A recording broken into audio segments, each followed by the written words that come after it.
As the countdown continued with just over 1,200 days left to save the planet, the Supreme Master Qinghai International Association members in Taichung, Formosa, collaborated with 29 other co-organizers to host the climate change conference entitled Protect Our Home with Love on October 11.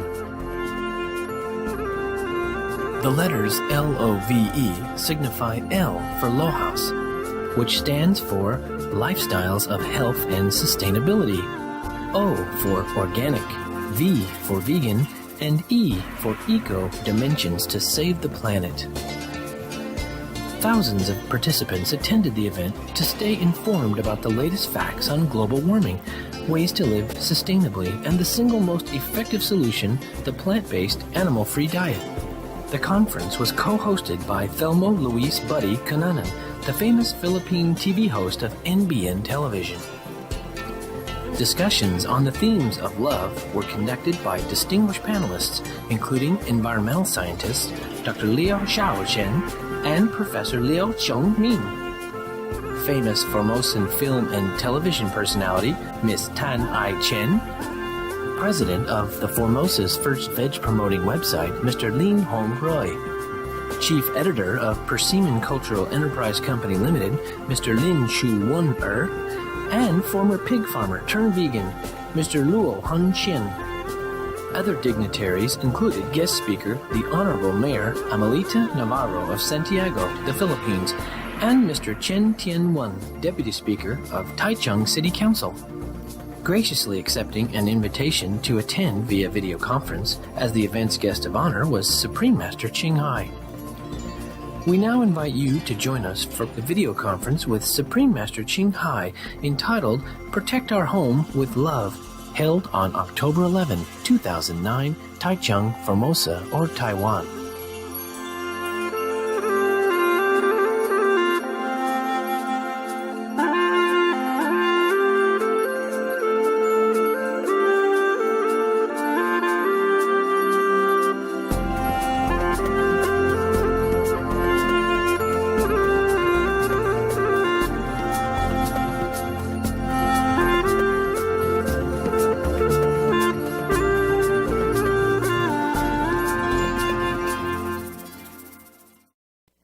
Greetings, honorable guests, ladies and gentlemen, and welcome to Climate Change Conference Protect Our Home with Love, which stands for Lohas, Organic, Vegan, and Eco-Friendly.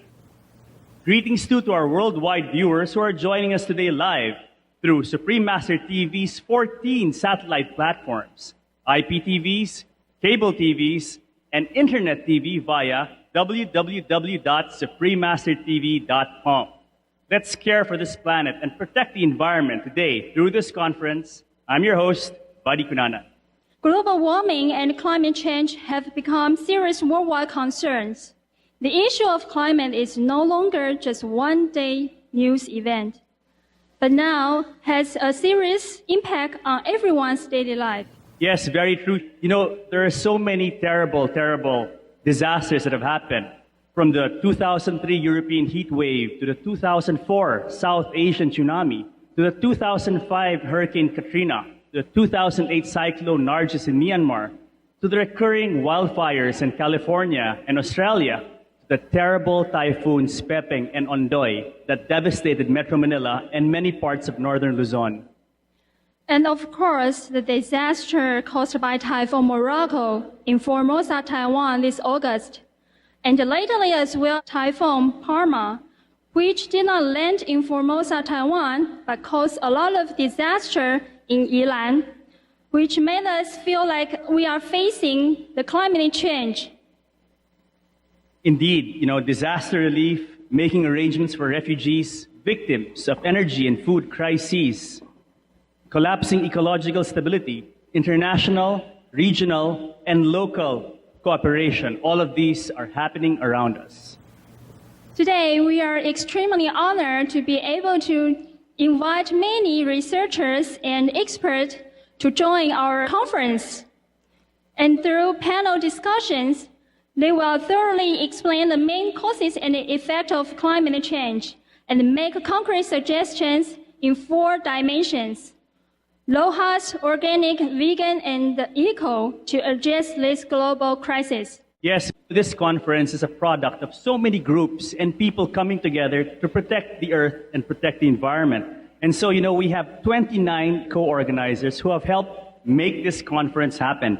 At this juncture, I'd like to say a special thanks to Chongqing University for providing Huishen Hall, this beautiful place where we can come and meet and talk about this very pressing issue of climate change and global warming. Yes, it's really such a beautiful place. Now, we would like to invite Dr. Shao Jiefu, the president of Chongqing University, for his opening remarks.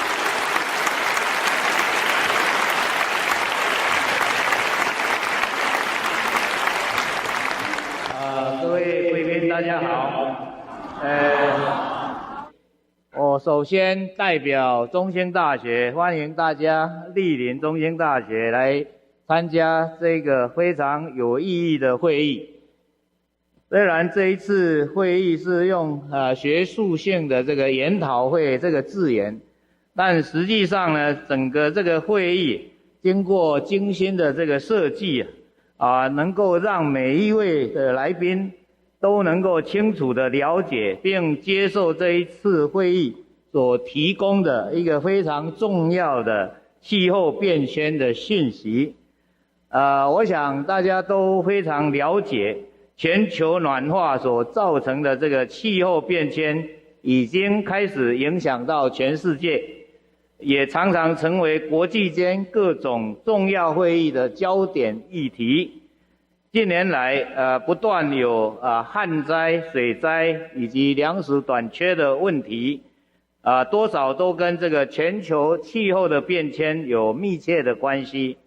那么特别台湾8月份有创纪录的雨量，莫拉克台风造成非常严重的伤害这个就是一个非常明显的例子。那这个我想这种气候的变化我想我们今天的会议有邀请几位非常重要的这个学者刘少仁教授、柳宗明教授他们会给大家做非常精辟的解说。中兴大学今年创校90周年，是台湾历史最悠久的大学。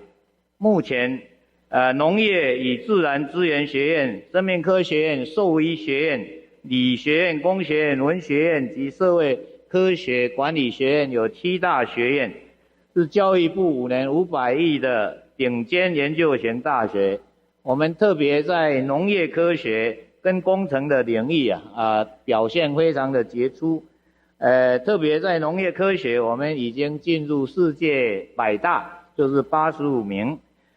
所以呢，我们这个农业方面有非常杰出的科技人才跟资源，长期以来在农业的研究跟推广上面不遗余力。同时呢，我们把这个研究也落实在生活上，所以我们创立了全台湾第一个有机生态校园，也有这个有机的这个农屋市集，希望我们能够与消费者做很好的沟通桥梁。那么，所以我们希望能够对这个永续的发展有主要的贡献。那最后呢，我谢谢主办单位的用心，那么他以其他的协办单位付出很多的心力，最后祝福大家身体健康，万事如意，研讨会很成功，谢谢。Thank you, Dr. Shao. Zhongxing University is a green university in Taiwan, and its campus is so eco-friendly and pleasant. I think this is an environment that we should have on this planet. Yes, I agree. Going green these days is something considered special. However, years and years ago, it was a normal thing for our ancestors. Unfortunately, about 200 years ago, man started living more luxuriously, started expanding his life, creating more pollution and exhausting more resources, and making climate change more serious. In fact, scientific studies show that the pace of climate change today is faster than what they had originally assessed or predicted. That's right. Before starting the conference, we would like to introduce you a video about climate change. Now, please watch Practice the Way of Love to Halt the Climate Change.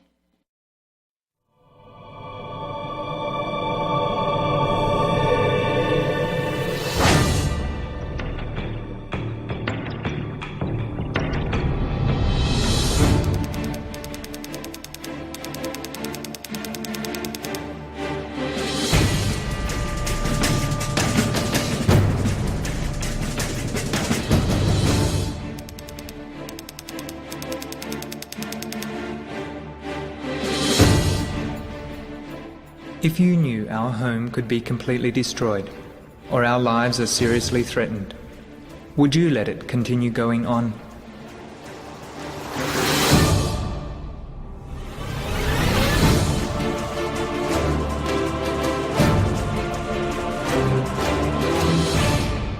Now, as a result of climate change, disasters like not that unusual now. So we have to be prepared for the worst. And we are drafting a piece of legislation called Homeland Planning Act, which will divide the country into different regions. Some may have to be evacuated, but this is very difficult in this country. We attach a lot of importance to the factor of global warming. So you don't notice that there's a crisis, but in fact, we are at a crisis point now because we are very close to passing tipping points in the climate system that would have very undesirable consequences. There are a couple of individuals, very significant people, who have been making this report and looking very carefully at the numbers.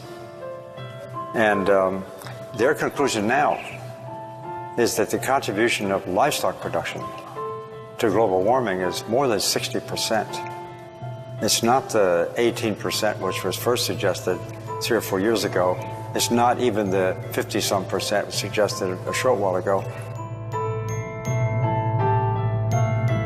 For past years, the livestock industry continues to expand. Where are the expanding lands and huge amount of grain coming from? Amazon deforestation increased 69% due to demand for meat during August 2007 and August 2008. The livestock sector is by far the single largest anthropogenic user of land. Deforestation is playing a major role in climate change. More than 300 experts stated, if we lose the forests, we lose the fight against climate change. A more urgent crisis is happening in the permafrost. Gases like methane are being released from the permafrost and the seafloor. As the gases will be released in huge quantities, the situation will be out of control. The permafrost layer is melting each day, and the methane gas, or other gas even, are releasing into the atmosphere. Methane and nitrous oxide is made by livestock rising, livestock skipping. They are far more poisonous, far more dangerous than CO2. Another gas implicated in several mass extinctions in the Earth's history is hydrogen sulfide. This colorless and highly toxic gas deadens our sense of smell and at higher concentration causes blindness and eventually death. Livestock and chemical fertilizers seriously pollute the water. People use targetless fishing trawlers, promptly destroying the ocean ecology. The ocean area lacking oxygen grows. Hydrogen sulfide then results in a dead zone.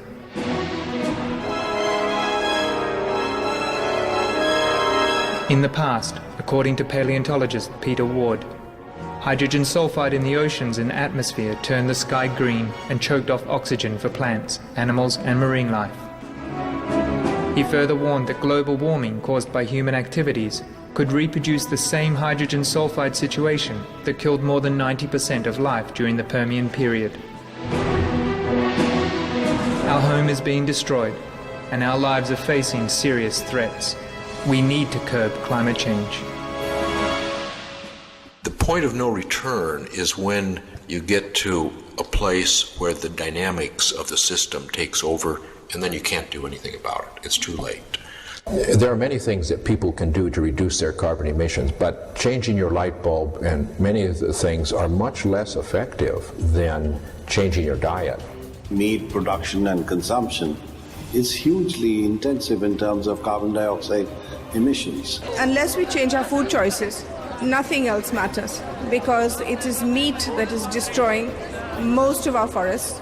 It's meat that pollutes the waters. It is meat that is creating disease, which leads to all our money being diverted to hospitals. So it's the first choice for anybody who wants to save the earth. Then if you eat less meat, you will be healthier and so would the planet. There's where the climate problem is, our meat consumption.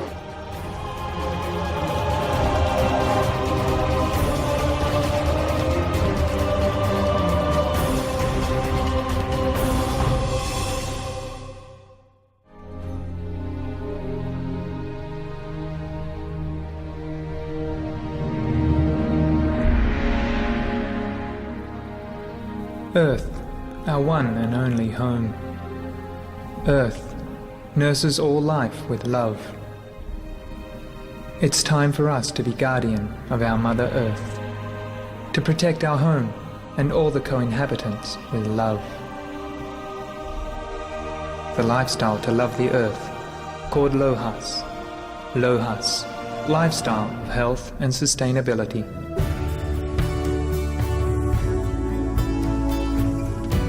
You don't have to have a farm to do organic plants.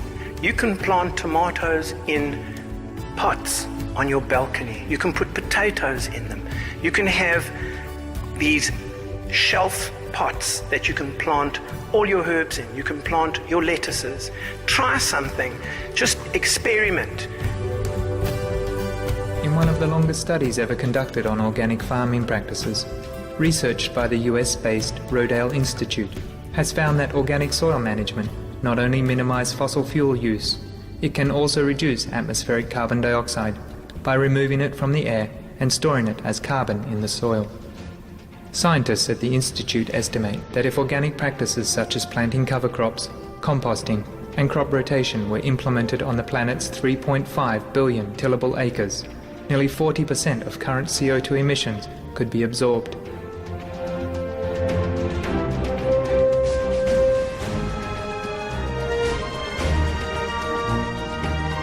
We've realised that it's good to plant trees, that we can absorb some of the carbon dioxide.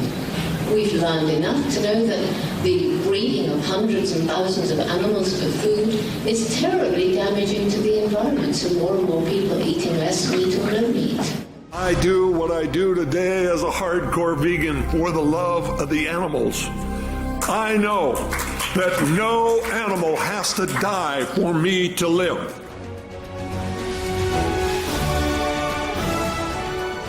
Just connect to the earth, feel the vibration of the sun, the sky, the clouds, everything around us, run all the way through us and go right in through our feet to the heart of the earth. Please, for the sake of all the animals, be veg, go green, look at the flowers and save the planet.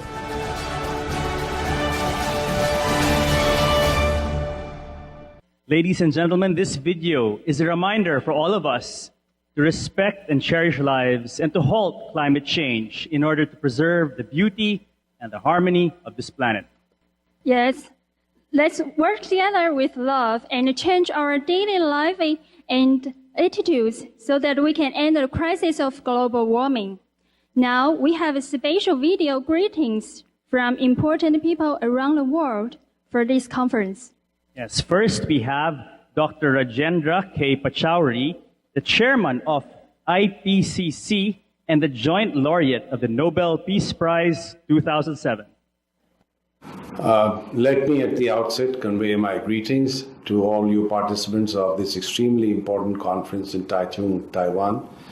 I'm deeply grieved at the terrible disaster that took place in Taiwan as a result of typhoon in Morocco. This obviously affected the lives and property of so many people, and my deepest sympathies for those who lost their loved ones and who have lost all their belongings and possessions.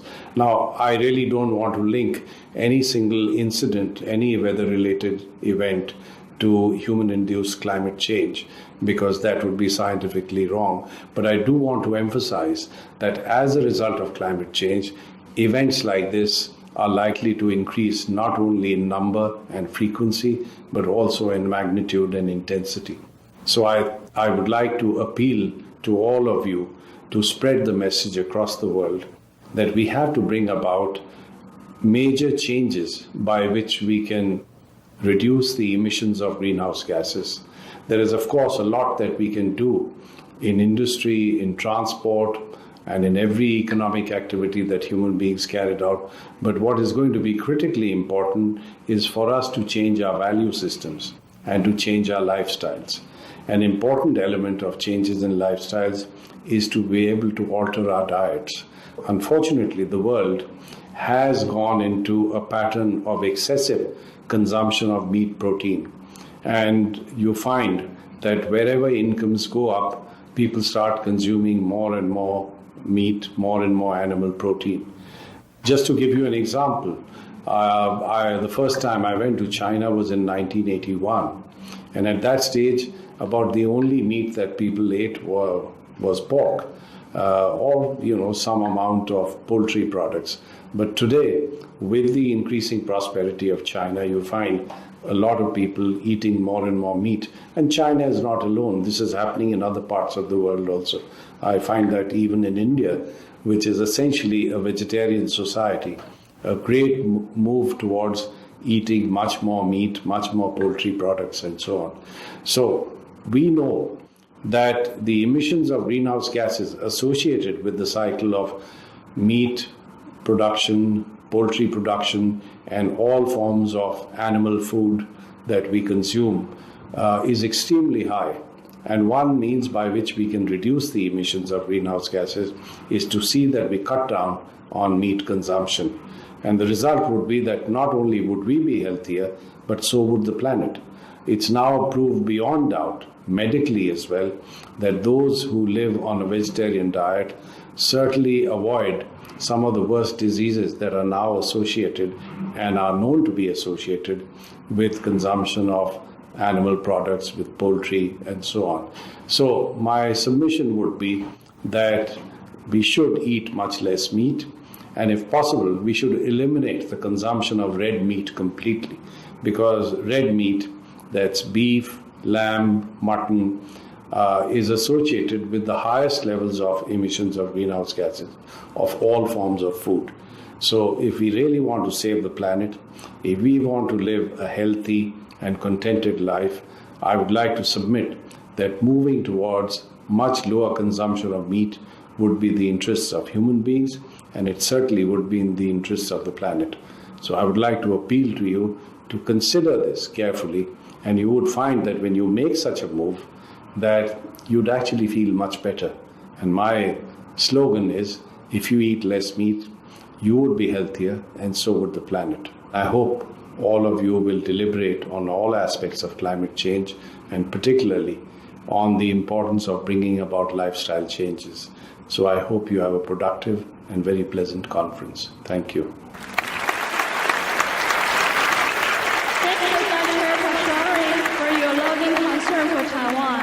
And your dedication in saving this planet. Next, we have Mr. Philippe Roch, the former director of the Federal Environmental Office in Switzerland. Je suis Philippe Roch, ancien directeur de l'Office fédéral de l'environnement en Suisse, secrétaire d'État, qui a participé pendant 13 ans à toutes les négociations internationales sur l'environnement. Nous allons traiter aujourd'hui des questions des changements climatiques et des droits humains, qui est une problématique extrêmement intéressante. Je me suis permis de rappeler aussi que si on veut assurer le développement de tous et les droits humains pour tous, il faut bien sûr partager ce que nous avons. Il faut aussi cesser de gaspiller. Mais il ne faut pas non plus oublier celle qui nous donne toutes nos ressources, qui est la nature elle-même, les écosystèmes, qui subissent aujourd'hui des dommages extrêmes, de surexploitation, de destruction des forêts, de la mer, etc. Et qu'évidemment, pour partager les uns avec les autres, il faut avoir quelque chose à partager, et c'est vraiment la nature qui nous donne tout ce dont nous avons besoin, et il faut absolument que nous la respections comme notre mère. Alors bien sûr que je suis très heureux d'apprendre que vous aurez une conférence vidéo sur l'environnement, et dont le thème est de protéger sa propre maison avec amour, Protect your home with love. Et je pense que ça, c'est l'élément fondamental. Dès que nous avons compris que nous vivons dans une grande maison, tous ensemble, dans une grande famille, tous les humains et avec tous les êtres vivants, les animaux, les plantes, alors notre relation avec la planète change et nous la respectons et nous ne pouvons plus la détruire.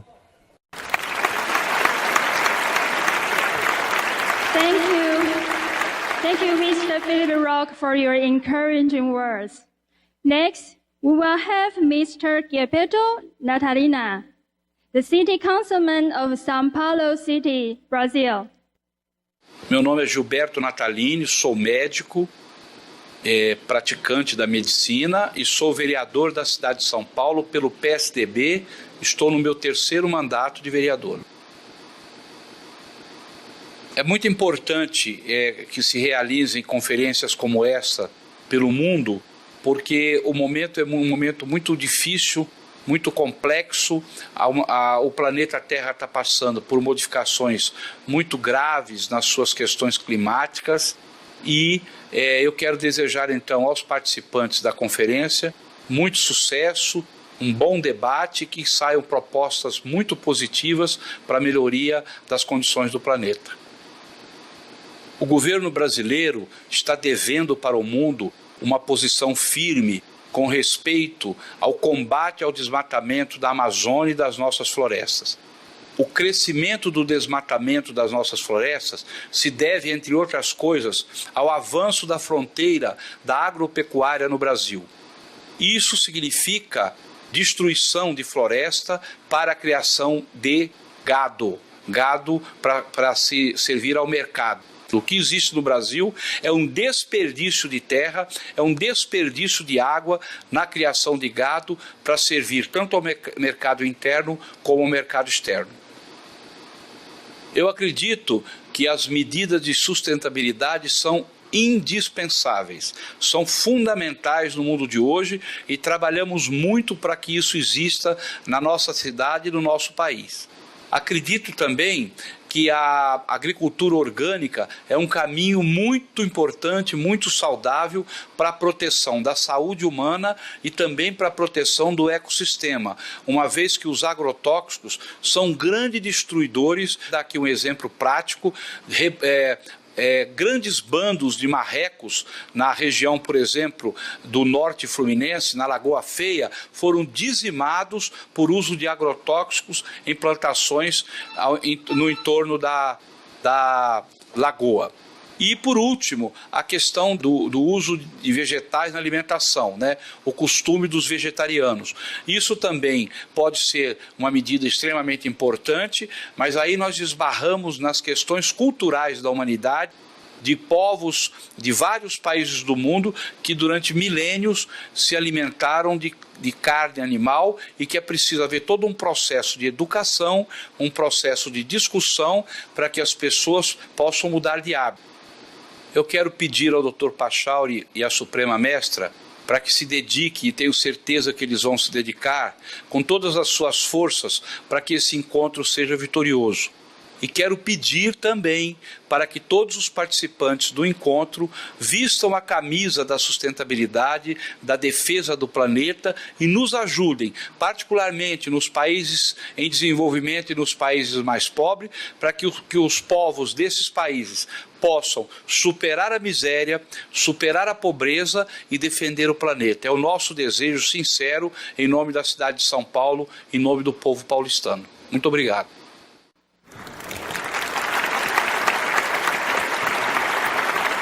Thank you, Nina, and all the speakers again for your time and sincere efforts to halt climate change. Many thanks to all our esteemed guests of this conference for sharing with us their great and exciting viewpoints.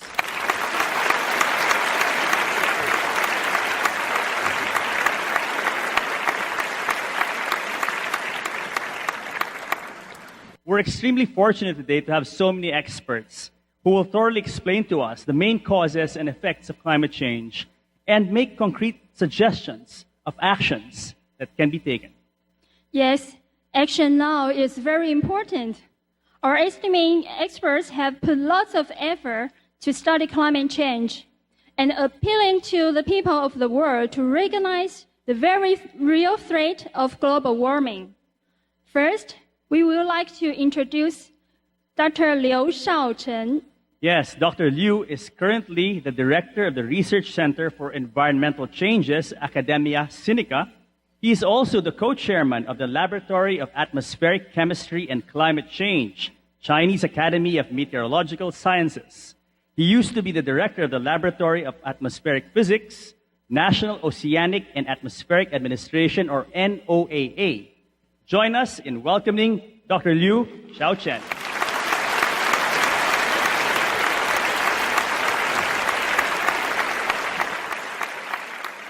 Thank you. Supreme Master Qinghai, President Xiao Jiefu, Honorable VIPs, ladies and gentlemen, good afternoon. Thank you for inviting me to share with you this afternoon about one important subject, that is global change and the August 8 flooding by Typhoon Morak. Global change or global warming is going to give us the kind of environment to make August 8 disaster more often and worse. I think that message is extremely important. Global temperature increase is over last century about 0.6 degrees centigrade. And also the global ocean surface rise about 15 centimeters. And the third is the snow cover has been decreasing. The increase of the global temperature and also the sea surface rise is relatively small over the last century. And most people, I think, would have the perception that the increase is gradual and long-term. But what they forgot to think is together with global warming, we actually also have very urgent change. That's the change to our extreme weather events. Significant increase in very heavy precipitation and also decrease in very light rain has been occurring all over the world. We'll show you some example. Even over the oceans, the same thing has been happening.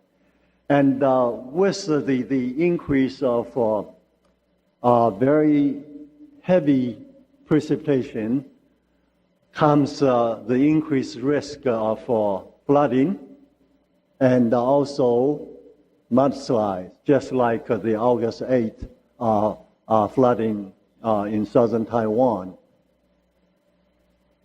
And also with the decrease of light rain, we all know that light rain is very beneficial to the soil because it's a very critical source of the soil moisture.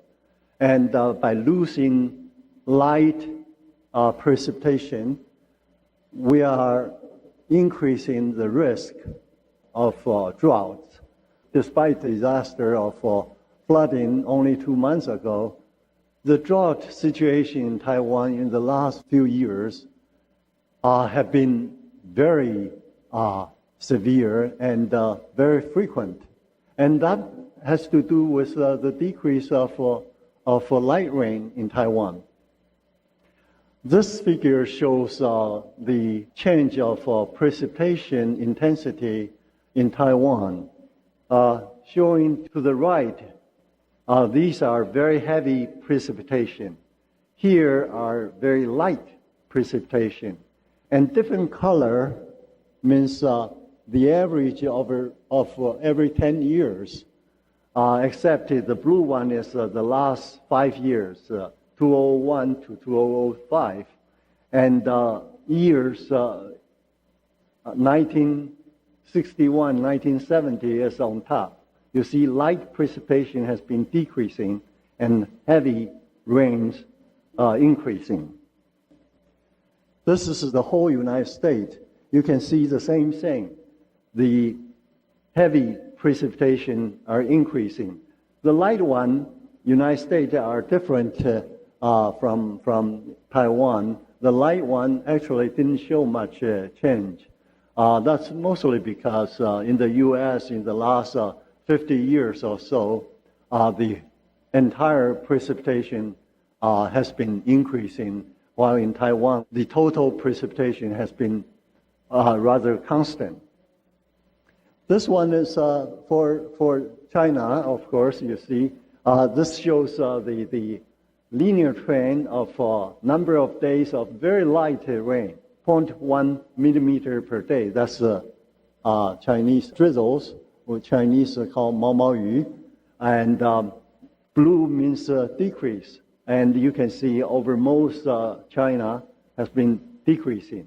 There's some exceptions. And over Taiwan, we had the same thing. Our light drizzle, our Mao Mao Yu, decreased in the last 45 to 50 years. Our Mao Mao Yu 50 years ago was 70 days per year, but now we got only 35 days, a factor of 2 decrease in drizzles in Mao Mao Yu. That's a big loss of precipitation, particularly for places like Taichung and further south. And in the spring, we need the light drizzles to give us the precipitation for the spring planting. Researchers in Academia Sinica in the last 2 years has been finding some very alarming changes in heavy precipitation. Essentially, in the last 50 years, we found that the top 10% very heavy precipitation increased by almost a factor of 2. So that's a large increase in 50 years. And corresponding to that, the light precipitation decreased by a factor of 2, by 50% or so. And that's a very large change for Taiwan. There are only 4 typhoons in average each year landed in Taiwan. And Taiwan have about 40% of precipitation from typhoon. That means most of the heavy precipitation are coming from typhoon in Taiwan. And in other words, the very heavy typhoon precipitation in the last 50 years has increased by a factor of 2. And you can imagine that really increased the flooding and the mudslide. We are predicting there'll be more strong precipitation associated with typhoon to Taiwan in the future years. In fact, we are predicting the next increase by another 4, instead of by factor of 2, the next one will be by factor of 3. And the increase by another fold will take not 50 years, only about 20 to 25 years, because the increase in global temperature is going to speed up in the next century, essentially almost doubling, in fact, near the end, tripling the rate for global temperature increase. Actually, we try to quantify the change in the precipitation intensity with the global temperature. We divide the intensity into 10 equal parts. So this is the top 10% precipitation, very strong precipitation, typhoons. And this is light drizzles, the Maomaoyu. And you can see the strong, heavy precipitation. For each degree increase in global temperature would increase by a factor of 1.4 or 140%. And the light one would decrease by 70%. Now, this is the IPCC's prediction of temperature increase in this century, okay, 21st century. And the often mentioned B1 case is the case that temperature would increase by a factor of 2 by the end of 21st century. And that's when we try very hard to decrease the greenhouse gas emission. We increase temperature only by 2 degrees. If we don't try to limit the greenhouse gas emission, we would get the A2 case. That's the pink one, or this one. And A2 case, the temperature increase is fairly close to 4 degrees. With the B2 case, because it's increased by 2 degrees, and each degree is 140%, 2 degrees means 280% increase in heavy precipitation. And A2 case is 4 degrees, 4 times 140 is 560% increase in precipitation, heavy precipitation. And that's really alarming. I can't believe living in that kind of environment. And that means that typhoons in Taiwan would bring 3 to 5 times more heavy precipitation. And imagine that would mean at least 3 to 5 times more floods and more mudslides. And here I want to mention that we should not forget decrease of light precipitation because it's in different seasons in Taiwan. As in winter and spring, the decrease of light precipitation will continue increase the risk and the frequency of drought in Taiwan. This shows for southern China is the similar thing. The heavy one is not as much. It's 63% for each degree. And that's about half of Taiwan. The pink one, you see, the global average, the heavy precipitation would increase by 110%, a little bit less than Taiwan, but very large. And these increases are going to be larger in the tropical region. And that means where a lot of precipitation already is going to increase more. And also in places like India in the summer monsoon, they have very heavy precipitation. Those are going to get more and more frequent. So the place with a lot of flooding is going to have increase. But where there's very little precipitation, actually the drought is going to get worse. What we are saying is that globally we are seeing the same thing. Very alarming change in heavy precipitation and light precipitation.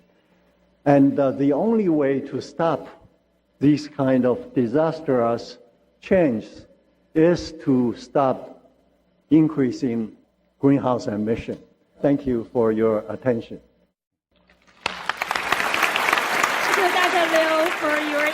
wonderful speech.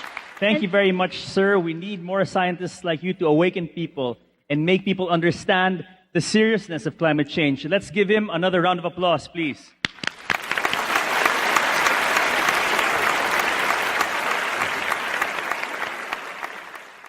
The next guest speaker is also an expert on climate change and another highly esteemed individual.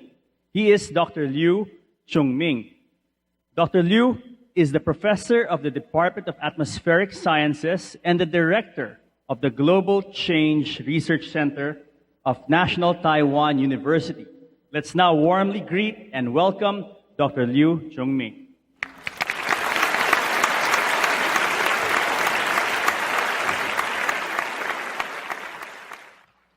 Thank you, ladies and gentlemen. I'm really honored to be here.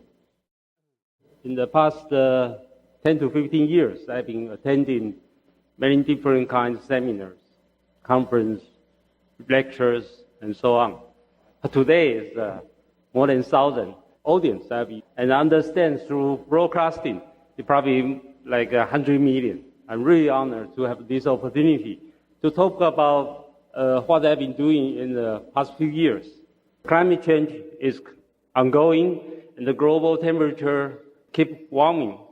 It's actually like Typhoon Morak. People in Taiwan thinking it's very serious. Then probably next year or the year after, we will have another typhoon probably breaking this year's record. So what we need is we need to adapt to the climate change. We have to live with it. We have to dance with it. We have to stay alive with the coming disasters.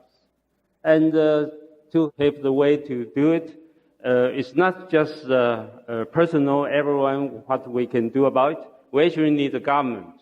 We need people working together. So we need the law. We need to establish this National Climate Security Act. What I want to talk about is adaptation is to decrease climate vulnerability and to increase adaptation capacity. This is the general temperature increasing trend in Taiwan, and there's a global trend. So this is just saying that we are in the same warming trend as the world. This shows that the central part is climate change.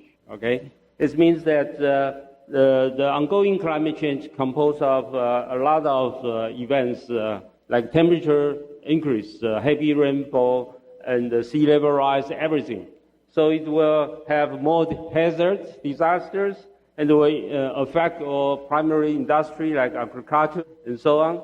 And certainly will affect our ecosystem and human health, and will need all people concerned to be involved. We just saw the video showing that our President Mao has mentioned about we will establish the national protection law.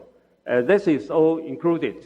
So under the United Nations climate change framework, we usually talk about this mitigation. So we have like Kyoto Protocol. We talk about to reduce the greenhouse gas emission, including the theme of today is how to reduce the emission. But the other thing is adaptation, which means we have to live with the climate change. So we have to do the impact assessment. We have to have a certain strategy for the coming 100 years. We need to know how to live with it. So under UNFCCC, they actually have this Nairobi work program for this developed country, and certainly for the least developed country. They all need to work on this subject. First of all, you need scientists to work together to project the future climate change and to assess like sea level rise. So Taiwan, we probably lost how much of land. So we probably have to just protect ourselves, and we probably to live inward. And also about this heavy rain, if we can estimate that how much frequency of this heavy rain will increase and how much amount of water will come in, then we probably have to figure out, for the mountain area, could we have more people living there? I mean, all these landslide, the more serious events will come out. So what we should do with that. So that's actually a very difficult task. And this is under UN development program. They also have a strategy to do this, a similar concept. And definitely this, for this coming disaster, we always have lost. So talk about adaptation is just to minimize the loss. So in a simple wording is that this year we have record-breaking rainfall. We also have record-breaking loss. But later, for the coming years, we probably have another record-breaking rainfall and typhoon and so on. But we don't want to have another record-breaking loss. How much we can benefit from doing this adaptation task. And this is talking about worldwide, besides UN, each country, what they do. Are they doing on this subject, like EU, Canada, Australia, Netherlands, and the United Kingdom? UK actually passed a climate bill to tackle this issue. And for developing countries like China, like India, they have set up the initial program to work on this. And certainly for these least developed countries or small island developing states, they are working on these subjects under UN guidance. And currently in Taiwan, last year I've been working on this project. So we did a certain survey. And seems that most people in Taiwan, they understand the current status of climate change. They know the threat to these small islands, okay? And the issue is how can we tackle this? For instance, if another typhoon Morak coming, do we construct more, like a high wall so we protect ourselves within it? The engineering approach probably will not work. So we need something else. We need a non-engineering approach. However, talking about the adaptation, people will say that once you adapt to the climate change, probably means that we will not be facing another serious typhoon. Actually not. We will still have a serious typhoon because the temperature warming, we have a higher temperature seawater, and will help to intensify the intensity of this typhoon and also widen the typhoon influence area. The natural disaster still cannot be avoided, but we can hope to reduce the damage. That's the general expectation we hope. Under this general idea, last year, we proposed a framework on the national climate change impact assessment and adaptation strategy. We need legislature adaptation, industry and land use adaptation. So our president mentioned about national land protection law is actually one of it. It's just part of this general framework. Okay. This for coastal, there's a low-lying area like this year in Pingtung, this land subsidence area. The total population, I think, is close to 50,000 people. So we cannot just move them. We cannot just say you are not suitable to live at this subsidence area with the sea level rise and land subsidence. This area is definitely the most vulnerable area in Taiwan. But we cannot just move them. We have to have a plan. We have to have a strategy to work on this issue and probably take 30 years to thoroughly move them. That's a long-term and a difficult task. Okay. So we need legislation to pave the foundation for all the tasks. One simple act I propose is this Climate Security Act. Under this, the greenhouse gas emission is right here. With this greenhouse gas emission, we have a lot of interaction going on. So actually, there's a lot of money going through these greenhouse gas emissions. For instance, carbon tax, or maybe these cap and trade activities, like emission trade and so on. It probably will get to the general reduction of the greenhouse emission from this country. But from all this money flow, we can take out some of it into this three funds. One is called the Climate Security Fund, which for each disaster like this year, government have to pour out a lot of money just for rebuilding the areas. And the other is for minority fund, for those the most disadvantaged minority welfare. Another is for adaptation fund. So my General conclusions based on the evidence of climate change and impacts. Proper adaptation strategies are needed to sustain the future development of human systems. A proposal for national climate change adaptation framework is addressed to facilitate adaptation capacity building in Taiwan. The Climate Security Act is waiting for positive response from regulators. Thank you. Thank you, Dr. Liu, for your excellent speech. Thank you, sir. Ladies and gentlemen, we will be discussing other important issues later. But before that, let's watch a beautiful Aboriginal dance performance to remind us about nature with harmony. Yes, here in Taiwan, there are over 12 different Aboriginal tribes. And today's performance, a very beautiful one, is by the Min Tai Aboriginal Dance Club, composed of high school boys and girls who practiced very long and very hard to present a very special dance number. Have you ever seen this before?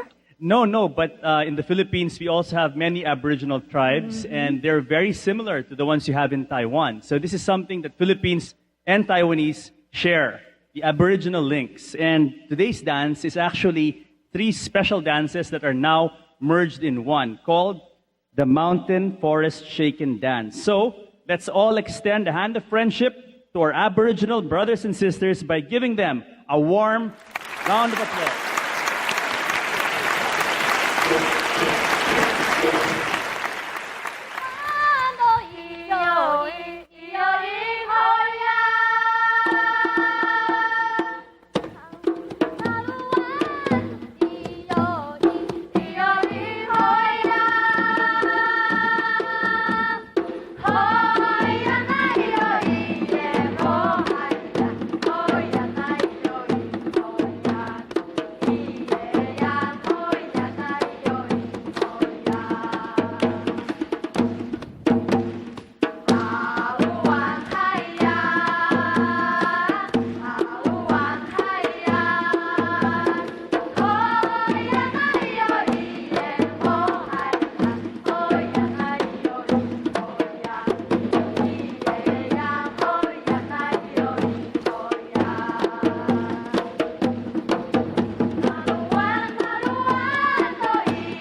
beautiful dance. Yes, what a wonderful performance. I almost want to join them.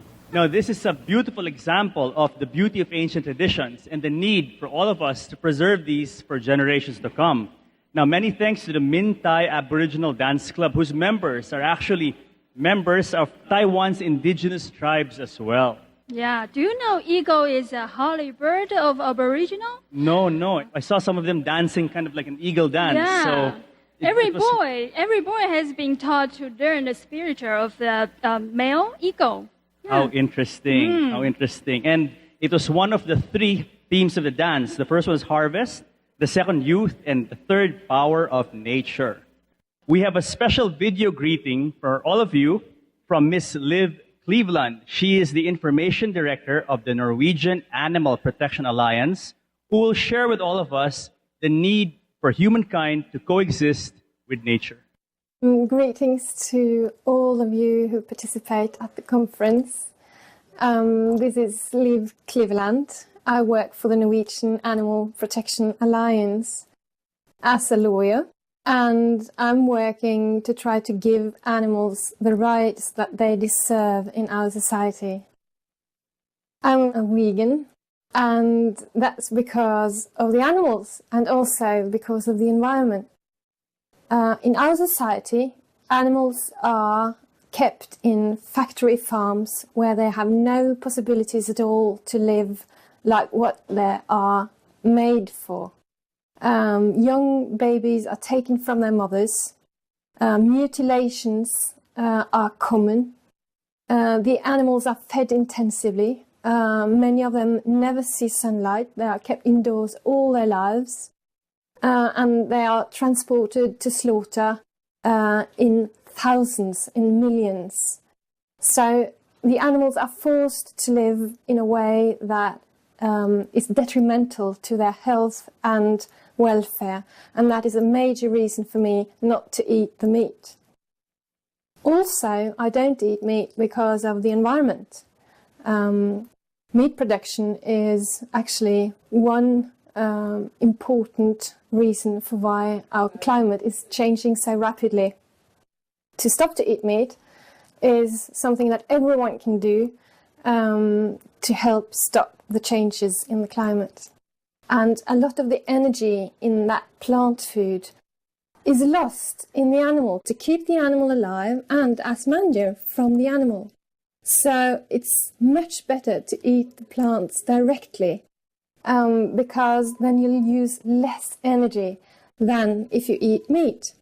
So one way to fight world hunger is actually to eat less meat. Animals are in many ways like us. Stop to eat meat. I think everyone that has been so lucky as to get to know an animal as an individual knows that an animal like a dog or a cow or a pig or even a hen is a person. I wish a lot of luck to the conference Protect Our Home with Love in Taichung, Formosa. And I hope that everyone who participates will extend their love to animals. Be red, go green to save our planet. Miss Liv Cleveland, we are so touched by your love for this earth and animals. Yes, it's truly very inspiring. And that is also one of our next topics, to live in harmony with nature. Everyone knows our theme, love, or L-O-V-E. And we hope that all of us can live simple, healthy, and of course, vegan lives. Our next speaker is someone most of you are familiar with, Ms. Tan Ai Chen. She is a true animal lover who has rescued many stray cats and dogs and beleaguered animals. A famous movie and TV actress, Ms. Tan is also a vegetarian cooking show host. Let's warmly welcome Miss Tan Ai Chen. 谢谢大家好，谢谢。我非常谢谢哈，在座有很多的人呢，会每天固定会收看我主持的现代新速派的节目。那么每天下午5点或者早上11点或者是半夜1点半哈。那么我主持这个节目已经有7年。每一天有1到2种不同的素食的料理，那么总共也已经有2000多种。谁说吃素没有变化呢？对不对？啊，谢谢。那么我吃素呢有21年的时间了，好。那么吃素呢真的很好，那可以让我们身体健康，变得更有耐力，也当然会变得比较年轻。还好我现在56岁，看起来不像65哈，就是吃素给我们的这个最大的好处。很多人会问我，你为什么会吃素？那么在中国，如果说吃素都会跟宗教有关系，因为是在佛教系统里面不杀生延伸出来的慈悲行为。但是我吃素是因为我舍不得吃小动物，跟宗教一点关系都没有。事实上我是生长在基督徒的家庭，那么我是一个基督徒，那么我结婚以后，我的公公婆婆也是虔诚的基督徒，所以我在没有这个吃素之前，我没有听过佛教这2个字，反而因为吃素才认识了这个宗教。那么也因为呢认识了这个佛教，我才知道原来佛教里面有一句话叫做有情众生，就是表示动物跟我们的人一样，就是有7情6欲，我们会喜欢会害怕，他们也会有喜欢也会有害怕。那么它跟我们人类一样，有爱情有亲情还有友情，甚至于还有长幼有序的伦理观。那么对于青海无上师说过的一句话我感同身受，他说呢，有很多动物的品格比人类还要高贵，那么你实际上跟动物相处过，你才知道。那么我们想要让大家看一下哈，我今天呢因为时间有限，很让我会吃素的这些小动物的照片跟大家分享，有情众生。好，那么这个是我当年我收养的流浪狗，有超过60只，要集合在一起拍照不容易哈，所以呢只能少数的集合。那么这也是其中的一部分。如果你想只有狗，那就错了。其中有一只什么？有一只混在里面，他以为他是狗。为什么？因为你看，他对狗非常的热情，他会去跟他亲亲啊。他一直以为他是这只母狗生的。而且他很聪明，我60多只狗，很多都是流浪狗。我们这只小猪叫菲利啊，那么他一进门就认定了这一只我们全家最漂亮的那个叫做 Queen， 他就一直以为他是 Queen 生的小孩。那么有一次让他看到猪啊，他居然惨叫，因为他没有看过世界上的动物。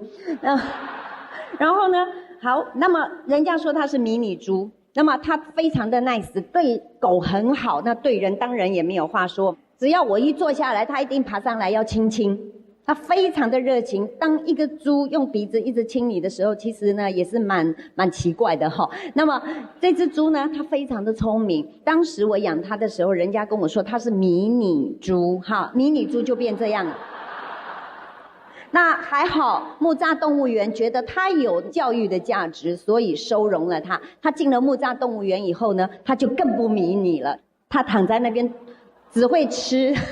但是呢，如果你们说猪是笨猪的话呢，我必须要平反啊。那么在这个送到木栅动物园2年之后，我有空我去看它的时候呢，我只是在旁边说，菲利，妈妈来了，妈妈来摸小脸。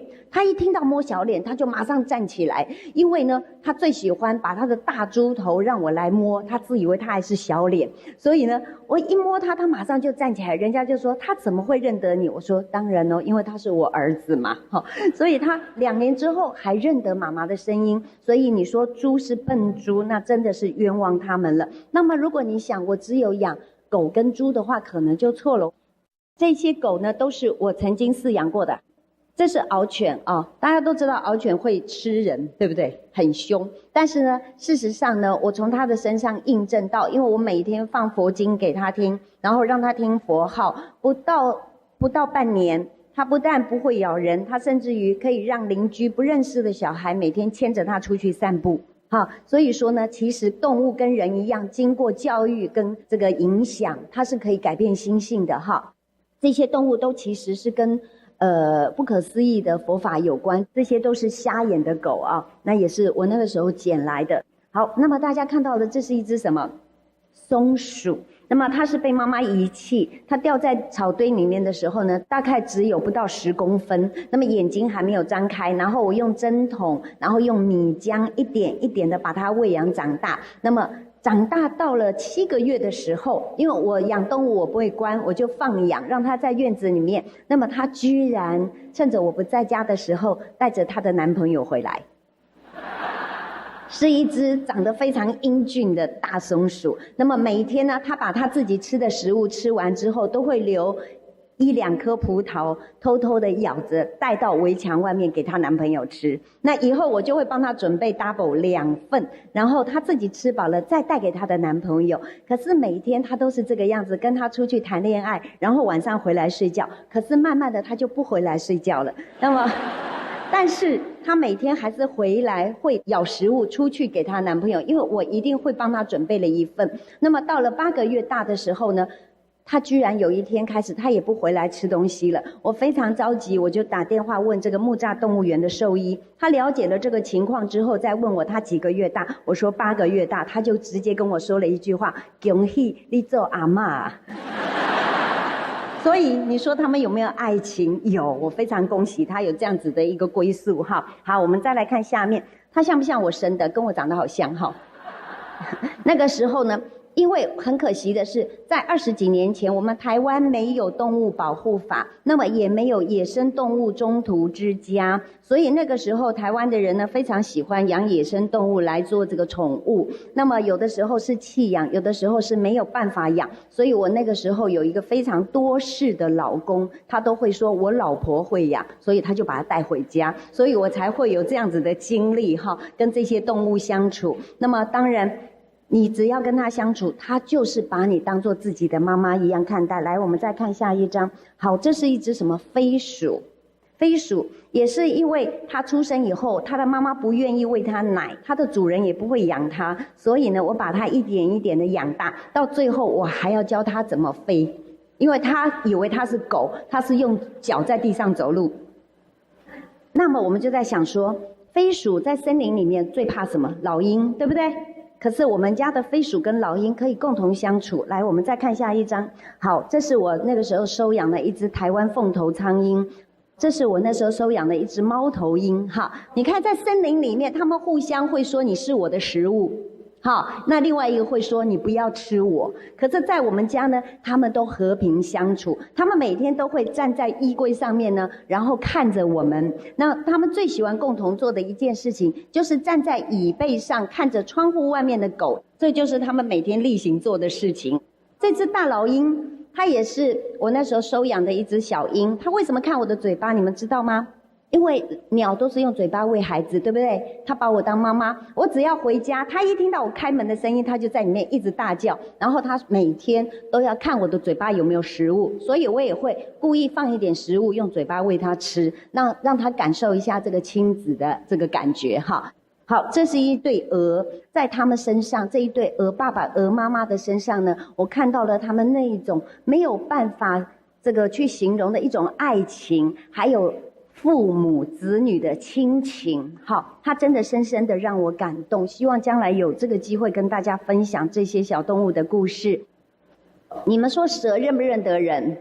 好，跟你们说，冷血动物，但是它也认得人。当我们靠近鱼缸的时候，你每天喂的鱼，它是不是会靠近你？当不认识的人是不是会游开？对不对？所以说冷血动物它同样认得人，他当然认得，因为他在我的身上都非常的觉得舒服哈。好，这是我去采访一只黑金刚猩猩，它关在一个笼子里面，我进去里面采访它。那么曾经有个动物叫顽皮家族，对不对？好，那么他们说我是搏命演出，可是呢，我非常的难过，因为在这只金刚猩猩的眼睛当中，我看到了是一个非常悲伤母亲的眼神。因为我们大家都知道，野生动物被关到动物园里面，被迫离开他的家人，但是他有没有感情？有，他跟我们人类一样是有亲情的，所以说永远忘不了那一副感伤的神情。所以说我们要爱护动物，当然最直接的方法就是保护它。昨天有一个人跟我说，很多人抱着狗跟猫说我很爱动物，但是怎么舍得嘴巴说爱动物，但是嘴巴继续啃食动物的肉肉，对对不对？所以说呢，我们将心比心，动物跟我们一样是有情绪的，所以呢，我们不要让我们害怕的事情加诸在他们身上的痛苦。所以这就是我吃素的原因。谢谢各位让我有机会分享，谢谢。Thank you, Ms. Tan Ai Chen, for your very heartwarming and moving stories. Very inspiring. Thank you. Have you watched Ms. Tan's movies? Yes, since I was a little girl. You know, I think it's great that celebrities get involved in good causes because they're able to influence other people to do good deeds as well for nature, for the animals, and for environment. Don't you think so? Yes, I totally agree. And I love Minnie Pigs because of her. Many people and most friends of mine are paying more attention on animals and the stray cats and dogs. That's great to know. Okay, our next speaker is Mr. Lin Hung Rei, who is the president of Swiss, the first website promoting vegetarianism in Formosa. So let's all welcome Mr. Lin.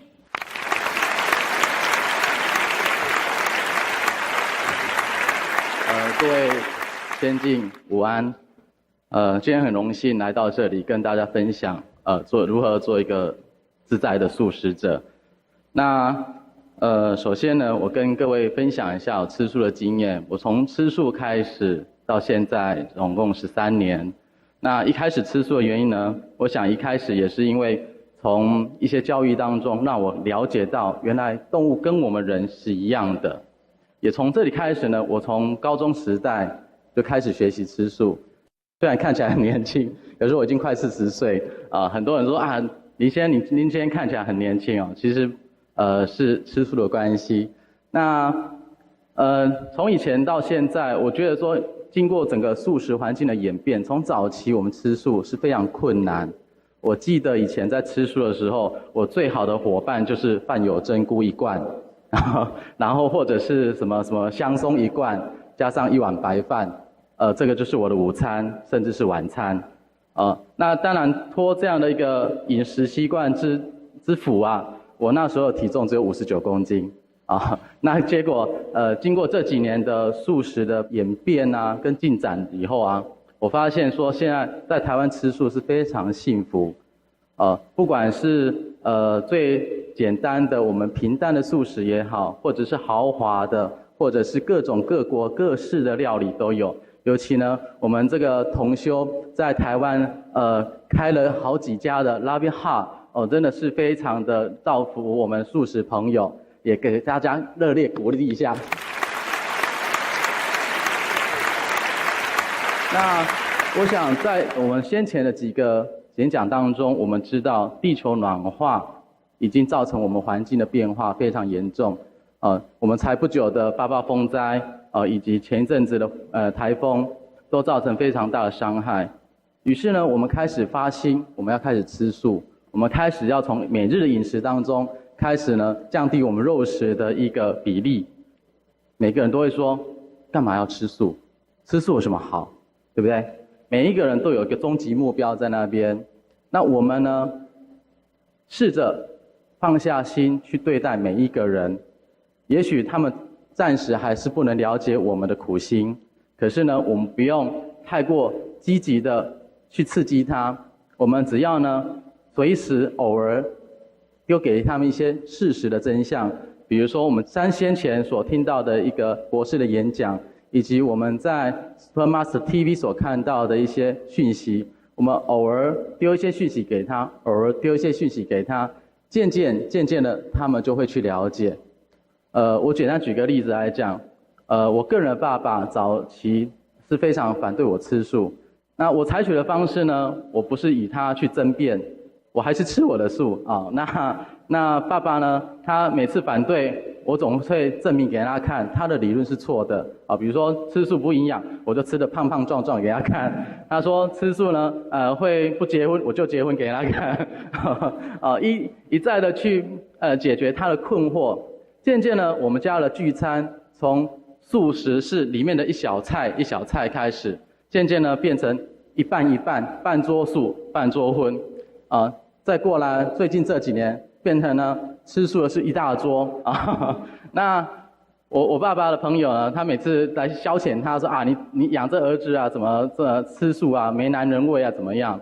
那我爸爸反而最近会开始反驳那些朋友，说哪有？你看吃得这么帅，那这么年轻啊！所以呢，我觉得说当我们在走这条路的时候，一定会面临很多的疑难，很多的挫折，但是呢，我们要坚定我们的理想，我们的信心。再过来呢，我们对自己内心来讲，也要保持的一个弹性。比如说，我们前一阵子在推行每周一吃素这件事情，那你可以从他每周一开始来下手，说，来周一来，我们教你大家来吃素。那给他一个话题，给他一个方向，慢慢的去引导他。那借由这样的引导过程当中，他在学习当中发现他还有哪些观念不足，哪些的观念不是很清楚的时候，我们呢就适时的给他一些引导，给他一些方向，告诉他正确的吃素的观念是怎么样。那我觉得说，在我们一个引导别人吃素的过程当中，我们最重要是要与人和谐，这样子呢，你才能让他知道说，原来吃素是这么好的一件事情，是这么快乐的一件事情，是这么轻松的一件事情。当我们跟他相处的机会，跟他碰面的机会，都是我们播下素食种子的一个机会。你不晓得他随时什么时候会发芽长大，但是呢，总有一天他会开始成长，他会在这个心里面开始有这样的感觉，这样的认识，原来我们有不同的饮食习惯可以选择，我们有不同的方式去改变我们的世界。这个是我们最好的一个方向。谢谢各位给我这个机会，谢谢。Thank you very much, Mr. Lin Hung Rei. Our next speaker is Mr. Lin Shu Wen-er. He is the chief editor of Persimmon Books, which is the leading vegetarian book publisher in Formosa. They published the Chinese version of The Mad Cowboy by Mr. Howard Lyman and the China Study by Dr. T. Collins Campbell. Let's welcome Mr. Lin Shu Wen-er. 各位现场的贵宾，大家好。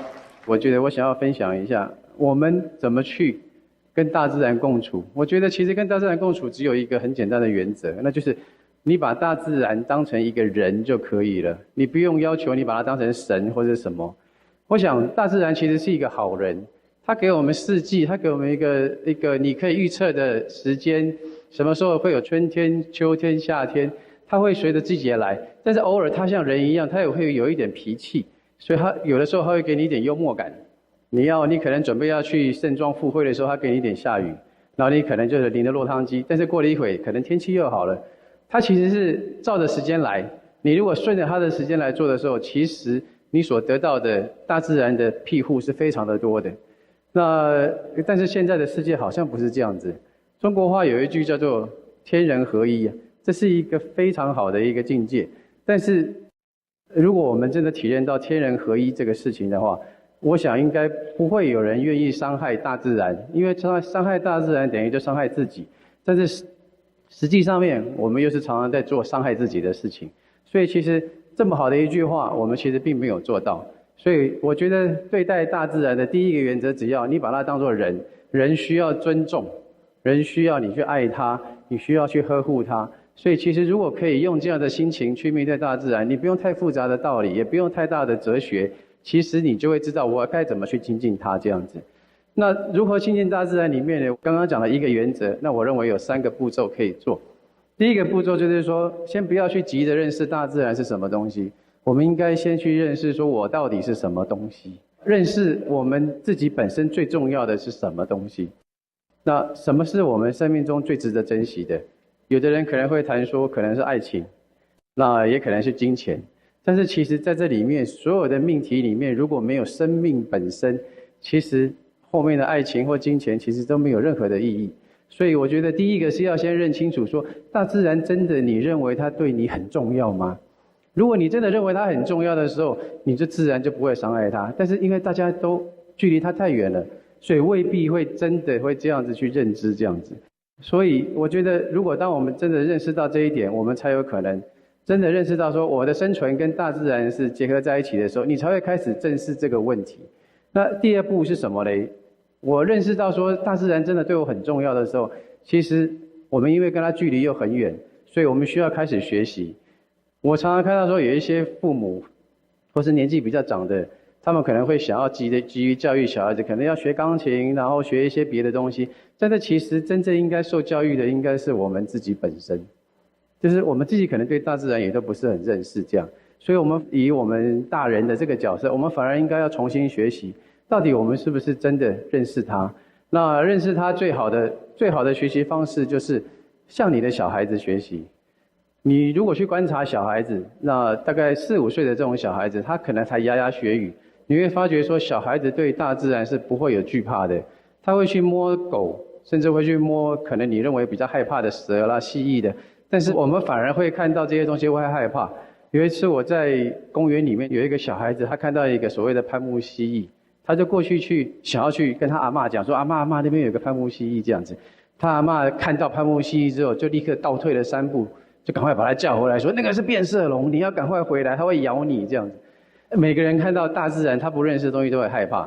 那如果说我们真的愿意回到一个赤子之心啊，去向你的小孩子学习说，人出生其实本来就不怕这个东西。如果他愿意这样子去重新认识大自然的时候，其实他会发觉说，我们到底该吃什么东西这个问题其实就出来了。不信的话，你去看小孩子哦，小孩子你给他一片橘子、一个苹果，他会吃得很愉快。但是你说一定要给他塞一个肉，或者给他吃一个虾子，他反而需要学习。那如果说你带小孩子去菜市场的时候，你去看他说，他会停留在一个蔬菜水果摊的时间久一点，还是他经过杀鸡的，或是鹅摊，或是猪肉摊，他会停留比较久。所有食物的味道其实就已经告诉我们说，小孩子还有一个人，他出生的时候他本来就是趋近于有颜色的、漂亮的，但是肉本身其实就是红色的或是白色的，它没有像大自然的水果那么多的面貌。所以我觉得，如果说我们诚心的回到像小孩子的心态去观察的时候，我们该吃什么东西，其实它是一个很明确的答案这样。那如果说我们跟大自然共处里面呢，我可能还可以再提一个观念，就是大自然其实跟我们像是谈恋爱一样，我们其实跟他要的太多。那但是在谈恋爱的同时呢，我们当然有时候会要，有时候会给，所以呢保持的还蛮不错的，还蛮平衡的。但是人类对大自然要的太多了。那恋爱的人本身呢，如果说要的太多的时候，会有什么情况？可能这个男方或者是这个女方可能会翻脸。所以当他们要分手的时候呢，有好一点的可能聊一聊就算了。但是大自然，如果你跟大自然不好好相处，它其实跟你谈恋爱的状况是一模一样。它可能就是给你一个暴风雨，或是明天给你一个莫名其妙的地方下雪，然后没事给你摇一下来一个地震。那如果你不好好跟他相处，其实跟大自然翻脸的后果，其实是比恋人翻脸的后果是更恐怖的。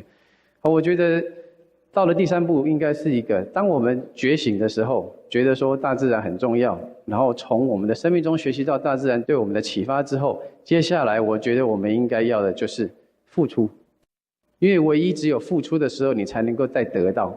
那我们谈恋爱的状况也是一样，你不可能跟你的男朋友或女朋友一直要东西，你一定也要付出。那所谓的付出就是牺牲啊。那父母对小孩子的爱本来就有一点牺牲啊，他一定要牺牲他的时间来照顾他。那我们跟大自然的情况也是一样啊，我们需要牺牲我们的口腹之欲，因为这实在太难了。所以唯一只有一个字可以让这个人愿意改变他的行为，那就是今天我们活动的主题，就是爱。唯一只有爱可以让一个人愿意牺牲。所以我们需要检视来说，我到底对于大自然是不是有这么的热爱它。如果你了解这样的生存对我们来讲是性命攸关的事情的时候，我相信你会觉得这一点点牺牲其实一点都不算是什么。所以我今天在这里就是分享说，我认为在大自然里面，我们应该要怎么样到最后去付出我们的实践，那这个是我们人类的希望所在。那今天就演讲到这边，谢谢。Thank you, Mr. Lin Shi, for your beautiful message.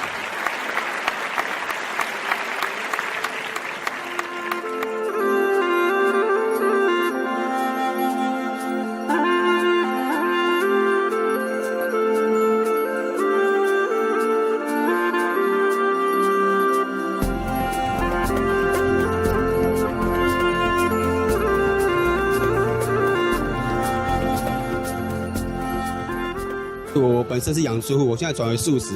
然后这场研讨会对我来说意义非常的重大。我希望利用我小小的一个故事，可以就是让还正在从事畜牧业养殖的人，还没吃素的人，可以看到我这样子的改变，跟着我一起改变。以素食的这个方式来改变整个暖化现象，不管是从医学的角度，还是说从大气的角度来看，它是目前最可行的方式。那我认为就是直接从每一个人的三餐着手，它立刻就可以改变整个的食物链，从农业一直影响到畜牧业这样子。那所以这个方式我认为是现在以及未来的主流。那以无上师的世界会所推广的这个方向，绝对是对暖化、全世界的暖化还有气候变迁的改善有绝大的效益。我想提倡这个素食哈，我们一定要不惜余力了。那今天的这个研讨会哈，我是很希望能够让大家能够注重，能够开始做这个吃素食的这个准备啊。假如说还没开始的话，今天是一个好开始。开始的话，应当是更加倍去努力。那个全球的暖化的确是一个非常危险，它影响非常大的一个问题。那减低温室气体几乎是唯一的，就是说能减少全球暖化影响的办法。